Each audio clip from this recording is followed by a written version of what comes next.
হযরত আলী রাদিয়াল্লাহু তাআলা আনহু, নাম কি? আলী রাদিয়াল্লাহু তাআলা আনহু। তিনিও না খাওয়া, তিনার স্ত্রীও না খেয়ে আছেন, তিনার ছেলে মেয়েরাও না খেয়ে আছেন। আলী রাদিয়াল্লাহু তাআলা আনহু বলতেছে, বিবি রে, বাড়িতে তো কিছুই নাই, খাবার নাই, কোনো কিছুই নাই, তাহলে এখন কি করি? খাওন তো দেওয়া লাগবে সন্তানদেরকে। মাটিতে পড়ে কান্নাকাটি করতেছে, গড়াগড়ি করতেছে।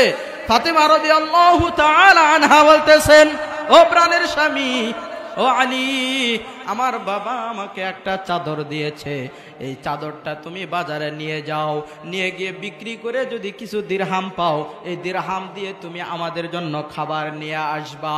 এইবার আলী রাদিয়াল্লাহু তাআলা আনহু নিয়েছেন চাদরটা নিয়ে গিয়ে বাজারের মধ্যে বসেছেন। একজন মানুষ এসে প্রথমে দাম করেছেন, ও আলী, এই চাদরটা তুমি কয় টাকা নেবা? আলী রাদিয়াল্লাহু তাআলা আনহু বলতেছেন, আমি 6 দিরহাম দিয়ে বিক্রি করবো। জোরে বলি আল্লাহু আকবার। সাথে সাথে ওই আল্লাহর বান্দা 6 দিরহাম দিয়ে কিনে নিছে। নেওয়ার পরে এইবার আলী রাদিয়াল্লাহু তাআলা আনহু মন খুলে কিছু নাস্তা কিনেছেন, খাবার কিনেছেন। আলী রাদিয়াল্লাহু তাআলা আনহু নাস্তা কেনার পূর্বে 6 দিরহাম, কয় দিরহাম? জোরে বলেন, কয় দিরহাম? 6 দিরহাম। হঠাৎ করে প্রতিমধ্যে একজন ফকির এসে বলতেছে, ও আলী, আমাকে কিছু দাও, আমি আজকে দীর্ঘ কয়েকদিন ধরে খাই নাই। আবার সামনে আগায়া গেছেন, আর একজন ফকির বলতেছে, আমি কিছু খাই নাই, আমাকে কিছু দান করো। দুইজনাকে দিল এমন করে 6 দিরহাম 6 জন ফকিরকে দান করে দিছে। জোরে বলে আল্লাহু আকবার। কি আমরা হলে কি দিয়ে দিতাম 6 দিরহামি? 6 দিরহামি আছে, 6 দিরহামি দিয়ে দিছে। তার কারণ আল্লাহ বলেছেন, আম্মা সাইলা ফালা তানহার, যারা সাইলকারী হিসাবে আসবে তাদেরকে তোমরা ধমক দিও না। ঠিক কিনা বলেন?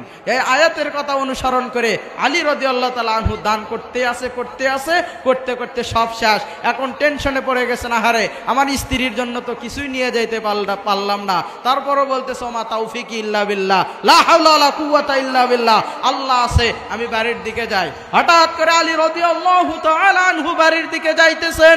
যাওয়ার সময় সুন্দর সুঠাম দেহের একজন যুবক আলীকে এসে বলতেছে, ও আলী, একটা উট সাথে নিয়ে আসছে। আয়েশা বলতেছে, এই উটটা আমি বিক্রি করব, তুমি কি ক্রয় করে নেবা? আলী বলতেছে, ও বন্ধু, আমার এখন মন ভালো নাই, আমার কাছে টাকাও নাই, আমার সঙ্গে ফাজলামি করো না, আমি উট নিতে পারবো না। এইবার যুবক মানুষটি বলতেছেন, যদি তুমি উটটা নাও, আমি বাকি দিয়ে তোমার কাছে দিয়ে দেব। এমন মানুষ আছে না নাই? সহযোগিতা করে, আছে না নাই? এইবার যখন উটটা দিয়ে দিল, কত টাকা নেবা? এইবার আলী রাদিয়াল্লাহু তাআলা আনহুকে বলতেছেন, আমাকে 140 টাকা দেবা। কয় টাকা? 140 দিরহাম দিয়ে দিবা। আলী দেখতেছে উটটা তো অনেক সুন্দর, বাজারে নিয়ে গেলে 200, 400, 500 এমনি বিক্রি হবে, তাহলে আমি বাজারে নিয়ে যাই, আমার ভাইকে 140 দেবো, আর যা বাঁচবে ওগুলো দিয়ে আমার সন্তানের জন্য খাবার নেব। জোরে বলি সুবহানাল্লাহ। এইবার আলী রাদিয়াল্লাহু তাআলা আনহু উটটা নিয়ে বাজারে গিয়ে বসতে দেরি, সুঠাম দেহের একজন যুবক মানুষ এসে বলতেছে, ও আলী, তুমি কি উটটা বিক্রি করবা? উটটা তো অনেক সুন্দর। আলী বলতেছে, হ্যাঁ হ্যাঁ, বিক্রি করার জন্যই তো আসছি, কত টাকা দিয়ে নেবেন? ওই যুবক বলতেছে, আমি এক দাম বলি 200 টাকা দিয়ে নেব। জোরে বলে সুবহানাল্লাহ। 100 টাকা? জোরে বলেন, 100? আর ওখানে দেওয়া লাগবে কত? 140। কত? 140। আলী বলতেছে, ঠিক আছে, না না, আর দেরি করা যাবে না, আমার ছেলেরা না খেয়ে আছে, আমার স্ত্রী না খেয়ে আছে। 200 বলছে, দিয়ে দেই। 140 ওখানে দেব। আগেকার টাকার অনেক দাম, সেই যুগে 40 টাকা 60 টাকা মানে অনেক টাকা। ঠিক কিনা বলেন? 140 টাকা উটওয়ালার জন্য রেখে বাকি 60 টাকা নিজে নিয়ে 2 বস্তা 3 বস্তা খাবার নিয়ে ফাতেমার দরবারে চলে গেছে। আল্লাহু আকবার। ফাতেমা বলতেছে, ও প্রাণের স্বামী, তুমি কি হারাম উপায়ে কামাই করেছো? তোমার কাছে তো এত টাকা নাই, আর আমাদের স্ত্রী হইলে যত খাবার নিয়ে যাবেন, যত টাকা নিয়ে যাবেন, তত খুশি না নারাজ? জোরে বলেন, খুশি না নারাজ?